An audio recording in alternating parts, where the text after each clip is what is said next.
What's going on YouTube? This your boy Haywood Haynes. This is another episode of Facts Over Feelings, FOF Squad. Keep your feelings at the door so we can get to the facts. Ooh, excuse me. Man, I'm tired.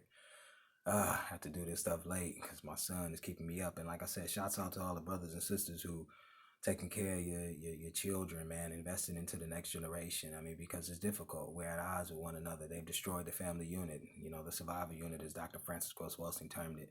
But, like I said, that's extremely important. I want to give a salute to those brothers and sisters who do, because I already know when you're at odds with individuals and you're enlightened and they're not, I mean, it could be a tremendous battle. A tremendous battle is being waged, bro, because you're there.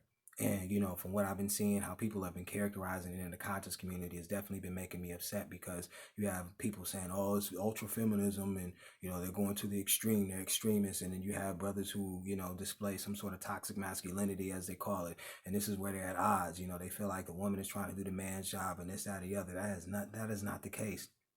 I'm going to tell you exactly what it is. Those are not the principles that people are running up under. The principles that people are running up under are ones that stem from social Darwinism.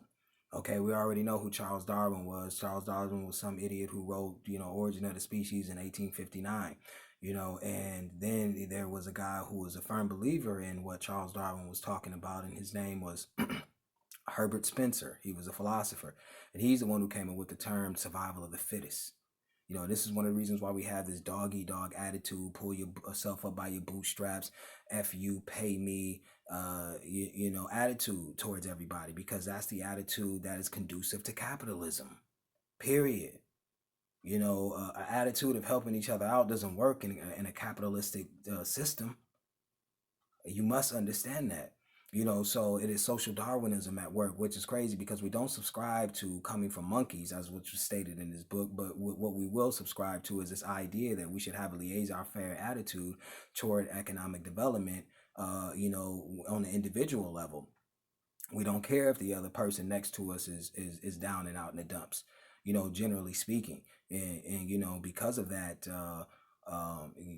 this is one of the reasons why there is no solidarity within the community, because you must understand, if there's no solidarity in the community, that means that there is no solidarity within the family unit. If everybody's family was strong, then by default, the community would be strong. So we must understand that, and that's what's critical. I said all that to say, shouts out to the brothers and sisters who are investing in the next generation. You have to continue to keep doing that. I wish I had a woman by my side who knew better, but obviously I'm dealing with a female who's about as dumb as a box of rocks, because she feels like she's going to garner some success from being part of a system that's wicked. You must know there is no real success in that system. So, I go off into getting right off into what I need to get into, which is explaining why Marcus Garvey was an agent. Let's go. All right. Now, so we already know he was born in Jamaica, from Jamaica. Now, what we have to understand about Jamaica, which I'm pretty sure some of you social scientists are already aware of, is that Jamaica is not a nation of people. Jamaica is a mixture of different peoples. Jamaica is, like they say, the composition ranges from like 60 to 70%. African, people from the West Indies, people of European descent, and it's been ruled by the British, and since it was ceded by Spain in the late 1600s. Okay, and since then, British has controlled it, and then we know that they claim that Jamaica has had its independence, but it's still a part of the Commonwealth of Britain, so which means that the Queen is still the head of state there. So that it has nominal power, if you will, no real power at all. They claim that they let them handle their affairs, but come on, man, that's ridiculous. We know that that is the furthest thing from the truth. So this is the place that he comes from, and so we have to understand too as well. Before he came up with the UNIA, United Negro Improvement Association, in 1912, he went to college in London, Birkbeck College in London. Was educated by a prestigious, quote unquote prestigious university, which had its ties to the Rothschilds in some way, shape, fashion, or form. You must understand that, and you must know that. Now, with that being said, in 1914, he ends up starting the chapter in Jamaica. Okay, and then in 1916, he ends up moving it in his headquarters are located in Harlem. Now, before we go even deeper into that, we must understand who these people are, who the players in the game are. This is critical for your understanding on a couple of fronts. First is that It was small. These are small. They're small now. The British Isles are considered to be the 12th largest island in the world right now at this point in time. So imagine how small it was then, even a couple hundred years ago. You see what I'm saying? So what you have to understand is that when they started off in this campaign to colonize, the new world, we have to understand that these individuals came from small beginnings. So when you take a look at what confuses people, because a lot of times these names are used interchangeably of these countries, and most people don't really get an idea. That's why they have so many names. The having all these names helps to add to them being a great power. Oh, Great Britain, UK. You like, which term are they going to use? And this is what you have to understand. When England and Scotland merged in 1707, they became Great Britain. Okay, and then with the addition of Northern Ireland, then they became the United Kingdom. Now, they don't recognize that if you're in the Republic of Ireland, which is south of Northern Ireland, obviously, then, you could claim dual citizenship, or you don't have to be a part or feel that you are a part of the United Kingdom. All right, so that's a tenuous history, and if you want to dig and have more research on that, that's what you have to understand. But they're collectively a group of islands. It's an archipelago. These are islands. Islands that went and were able to take over the world. So you understand what the hub was. So let's go back to these individuals. This individual was educated in London. All right. And then he ended up starting his chapter in Jamaica in 1914, and then ultimately having his headquarters there in 1916 in Harlem. Okay. Now, what else was going on in Harlem around that time? All right, 1920s. You have the Harlem Renaissance.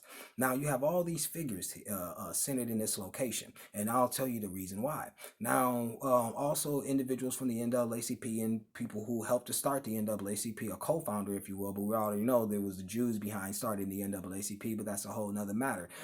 So what we have to understand is that a key part or key person in the development of that institution was W.E.B. Du Bois. In 1895, who was the first black to garner a doctorate. Okay, so, but most people don't know that he was also a secretary of the Pan-African Conference. He was a Pan-Africanist.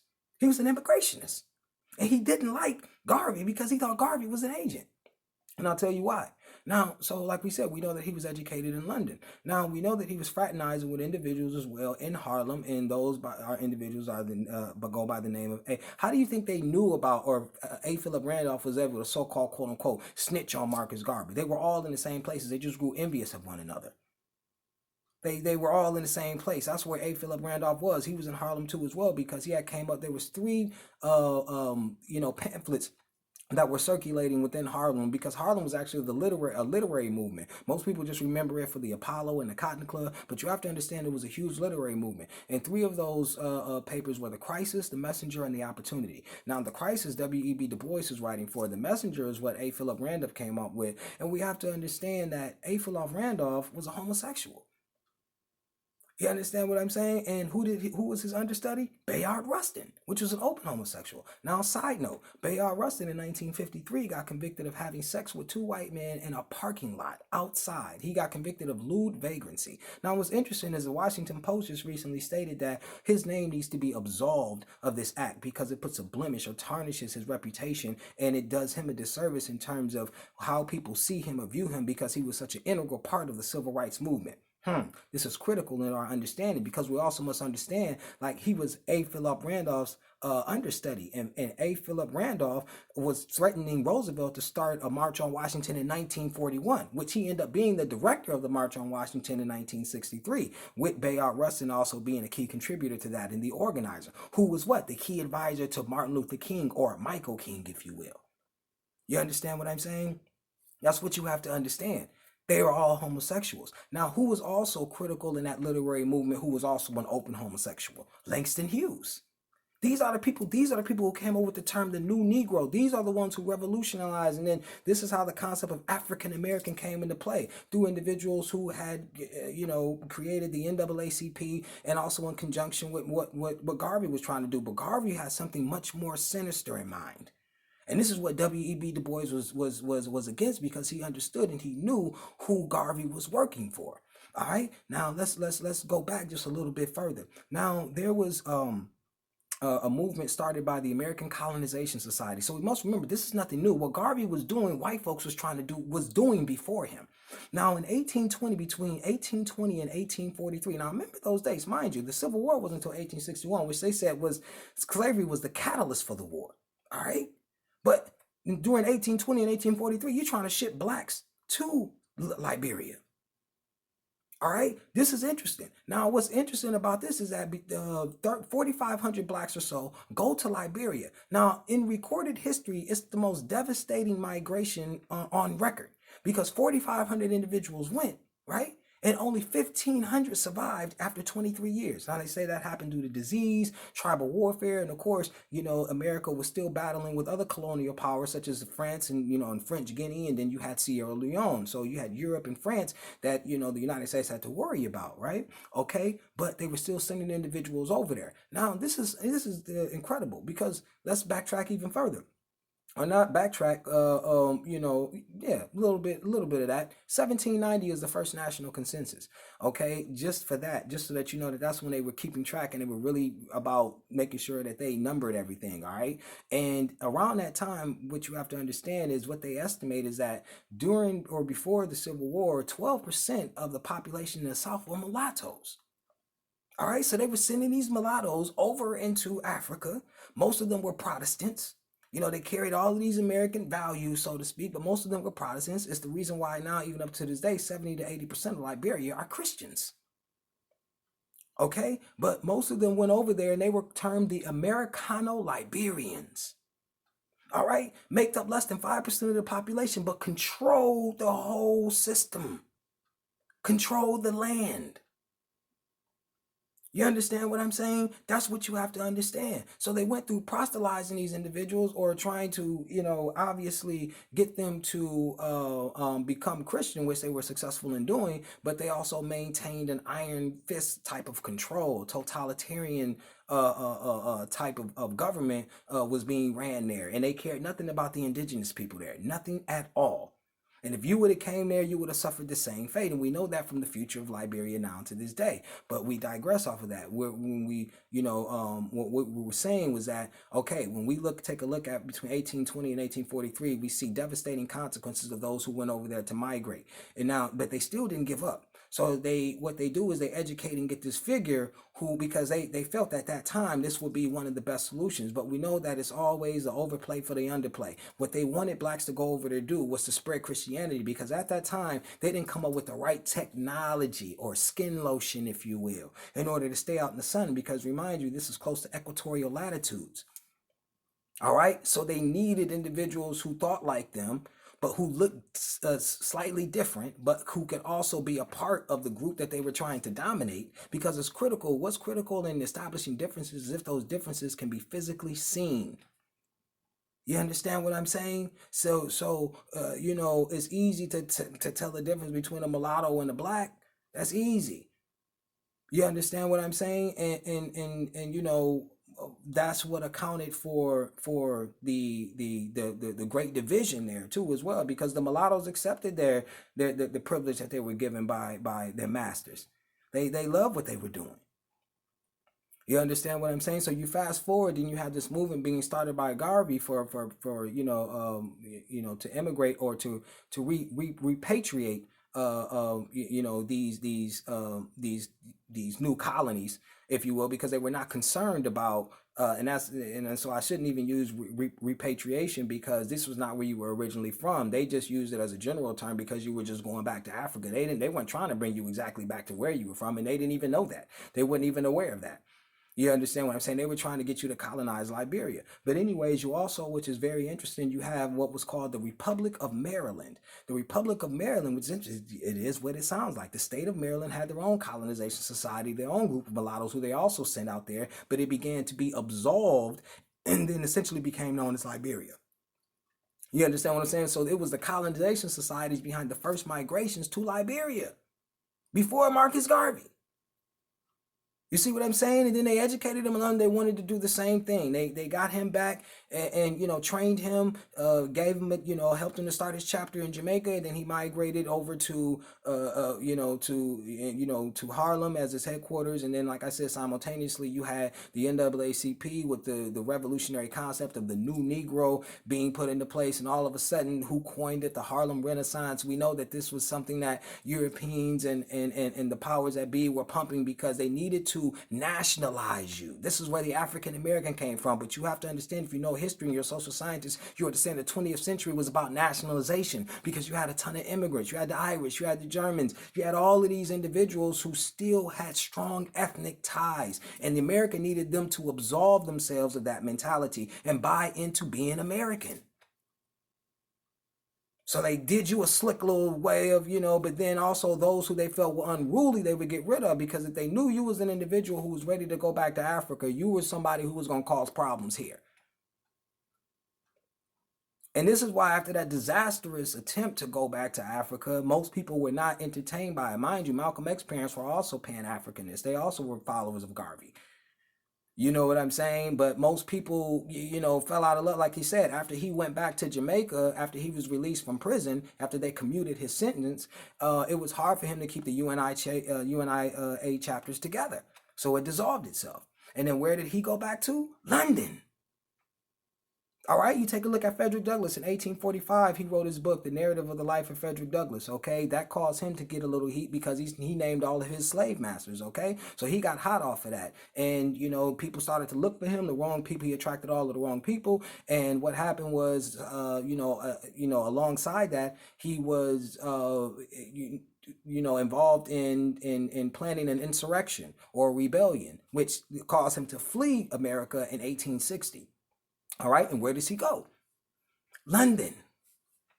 All right, and then while he's in London, he's able to secure his the monies, and he went on what was called an extensive lecture tour.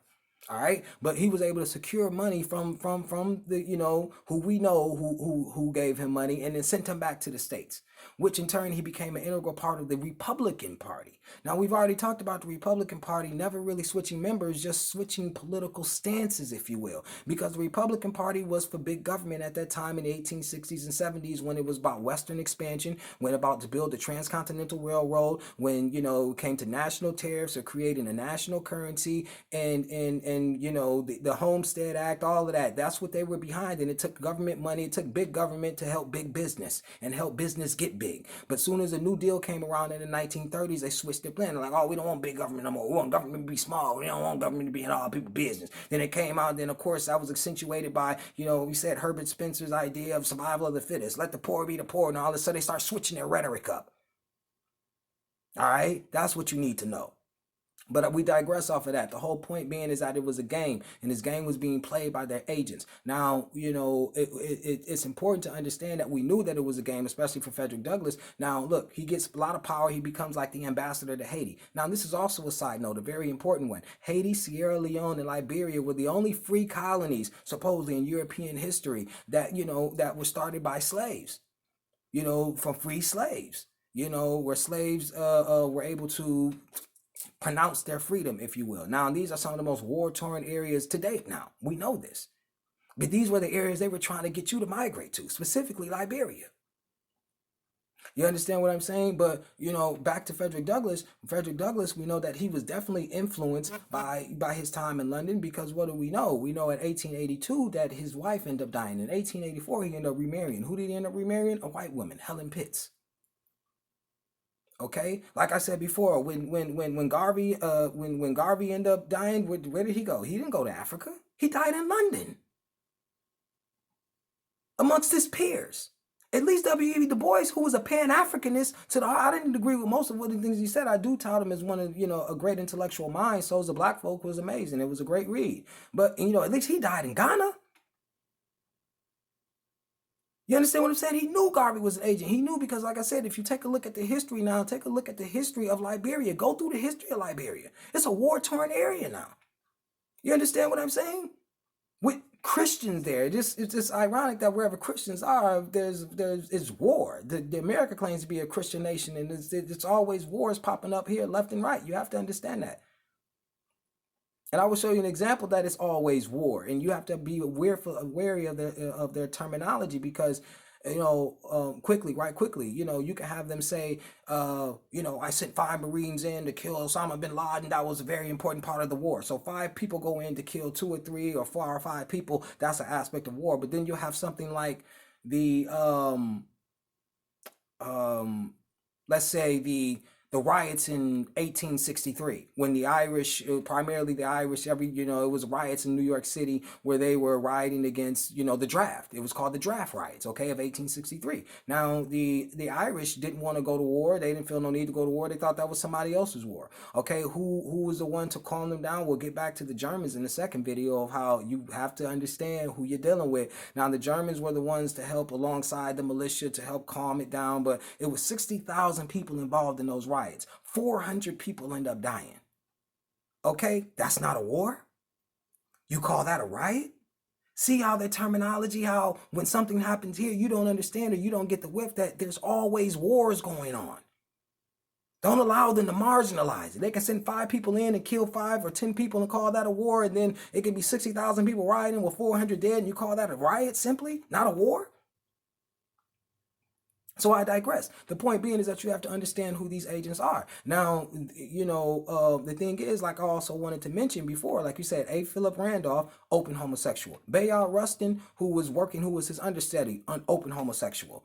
And these individuals, like we talked about before, I just want to reiterate it again. If I didn't go over it, if I did go over it, we have to commit these things in memory. And has to be something that you take serious. So if I said it, whatever, take it in again. In 1941, A. Philip Randolph had threatened Roosevelt that he would do a march on Washington in 1941. So he ends up being, like we talked about, the director of the March on Washington, and Bayard Rustin ends up organizing it. And then we talked about in the literary movement, Langston Hughes was an open homosexual. He was a part of that literary movement too as well. We talked about the periodicals that were circulating, which was The Crisis, The Messenger, and The Opportunity from the NAACP, and how they reformatted or restructured the image of the African, of the African in America, and they became the African American. It became the new Negro, quote unquote. Okay, because that was a part of the nationalization process. All right, these were all plans. This was all planned out. You have to understand that. This was all planned out. And for those who like I said, don't really understand. Look at Liberia now, war-torn area, especially, with tribal warfare, and then, of course, they're being eliminated by so-called pandemic too as well, with AIDS in Africa, seems to be so-called taking a hold of that country. But then that's what I say, that's another hoax, that's another scam. And we'll get into that in the second video. Probably have a little bit of time to get into that in this video. But the point being is that these individuals were agents. They were agents, and they understood that they were bringing you into a position where it would have been like shooting ducks in the barrel. You understand what I'm saying? That's why people didn't follow up after the first disaster from 1820 to 1843. On record, like they said, is the most disastrous migration in accurately recorded human history. And that's where they wanted you to go. And that's why nobody wanted to go no more. Do you want to go to Haiti now? Do you want to go to Sierra Leone now? Do you want to go to Liberia now and live? This is where you think the outcome would have changed? If y'all went to Liberia, do you think that the outcome would have been different? You would have been another dead body, and you would have been an African there with no rights, and would have been seen as different to African Americans here, because they would have been fully nationalized. They would, they would have been captivated by sports and entertainment. They wouldn't give a fuck about you like they don't, like we mostly. And I'm sorry, because that's how at one point in time we don't globalize our struggle. This is how we feel. And we fail to realize, like I said, and I'm tired of that indigenous versus Africa argument. We know that anybody will tell you who has a mind understands that we are people who gravitate to equatorial latitudes around the equator. So wherever it's warm, baby, that's where we at. Leave that alone. You see what I'm saying? But the point is, they were trying to get you to go somewhere because they could not do the damage that needed to be done in that place, because they didn't develop the technology, i.e., suntan lotion, to be out in those type of latitudes and do the dirty work themselves. You understand what I'm saying? So they sent the mulattoes in that we call the American Liberians. Americano-Liberians. You understand what I'm saying? So that's exactly what you need to know in terms of that. And so these two individuals knew exactly what they were doing. And also, like I said before, we had homosexuals leading our movement in the early beginning. So this idea that homosexuals are leading the movement now, like you niggas don't, oh man, these homosexuals, they taking over the movement. They started the movement. Everything that was notable about the civil rights movement, homosexuals are behind. What are you talking about? Like we said, with Bayard Rustin being caught in 1953 with lewd vagrancy, with two white men in his car, and then all of a sudden the Washington Post say, look, we want to absolve him of that because, hey, they would have never charged him with lewd vagrancy had he not been a homosexual. So you telling me that the cops would have just seen, a straight guy and two women in a car having sex and he wouldn't have said nothing? He wouldn't have done nothing? They wouldn't have been charged with lewd vagrancy? You got to be kidding me. So this is what I'm talking about. These were the people who were behind, these events. And then obviously we know that they were merely puppets. But the point being is that they are the boule. And you have to understand that it gets deep. They are controlling both sides of the narrative. They glad that, look, if you don't consider Martin Luther King to be your hero, we know that you probably consider Martin Garvey. We control both of them, Garvey and King. And we know Frederick Douglass was an agent. You understand what I'm saying? But we're not willing to investigate these people. It was like I told you before, it was a book called Mediated that I had read, and the concept that really stood out to me was that he's like, they make these figures so towering, their reputations become unmatched, and they become bigger than life, larger than life, and we feel that we as common man and woman, there would be no way we would be able to eclipse that. There would be no way we would be able to outdo a Martin Luther King or Malcolm X, and maybe or maybe not. But we will never be able to get that opportunity or for it to become a viable opportunity if we don't believe it to be so. Because like they said, like Einstein quote had even said, he said that, look, for you to succeed, you're going to have a mentality or the brain power, and I'm just paraphrasing, the brain power to get yourself out of problems that from the mentality that you use to cause the problem. So whatever mentality you use to cause your problem, there's going to take a greater mind to have to get out of it. And whatever problems that they've laid forth and laid in the forefront for us, there's going to have to be a stronger mentality to get out of it. There's going to have to be a thought process that trumps or supersedes the thought process that got us in a complicated situation in the first place. And that is started by analyzing the individuals that they place in front of you. I don't care who they are. And that's why you have to dig deep. And like we talked about how Dr. Ben had emphasized to me, not personally, but through his lectures, and I had caught on to it, is that we have to accompany dates with our information so that we can weave this narrative properly. If we don't, then we stand to mislead ourselves and others, especially if we turn this idea into a conviction. Do you understand what I'm saying? We look and we really don't understand because we are being brought surface level information. Now, I'm going to go a little bit deeper off into some other issues, but if I do got 2 or 3 minutes, because it's like my phone only maxes out at like 30 minutes. I hate that, so I have to do multiple videos. But, obviously we're going to go right into the second, into the third if need be, but we're going to keep going deep. I'm going to keep going back and forth through this, giving you more information about your agents and stuff, because I'm going to tie a lot of things into this to let you know, like, this is cyclic behavior on the part of the system. The only thing that the system is doing is refining the tactics that it's using. Nothing is new. Nothing is new. Just like when people are like, oh, they legalized marijuana. They did that in 1937. It was called the Marijuana Act. They realized that what they wanted to do was tax marijuana. If you were a manufacturer, you distributed it, you were an importer, you were a medical user, you taxed it. You had to be registered. You understand what I'm saying? They did the same. They're doing the same thing they did a while back, because they understand that anything can back currency. Back in the day, tobacco was a form of currency, or would back currency. So we have to understand that. We can't get lost in that, man. But what's important is, like I said, the cyclic behavior of the machine, and us being able to readily see exactly the tactics that they're using so that we don't become misled. So, when these agents were out, and, so what did we substantiate in this first video? One, we understood that these people were educated by the powers that be and sent out, for their objectives to continue the colonization process, but you know, to make sure that it was embedded in the psyche of those who they were choosing to subjugate, which was our people. And the only way that they would be successful at doing that is if our people brought the message to our people.